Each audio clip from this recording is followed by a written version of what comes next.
आज मेथीची भाजी बनवू का? मेथीची भाजी मला बिलकुल आवडत नाही. अहो तुम्ही माझ्या हातची मेथीची भाजी खाऊन तर बघा. कर मग मेथीचीच भाजी.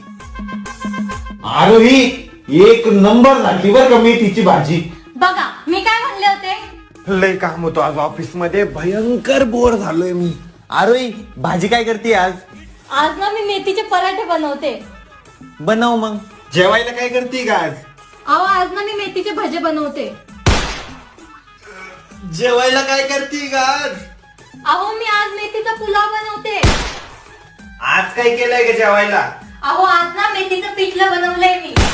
अगं आज आहे ना मला थोडं यायला उशीर होणार आहे, मला बाहेर पण काम आहे. बाय द वे तू जेवायला काय बनवतीये? मेथीच्या वड्या. आज काय बनवणार आहे का तू जेवायला? स्पेशल मेथीची भाजी. रोजच मेथीची भाजी? अगं पण त्या मेथीमध्ये एवढं स्पेशल काय आहे आणि कुठून येऊ राहिली रोज आपल्या घरात एवढी मेथीची भाजी?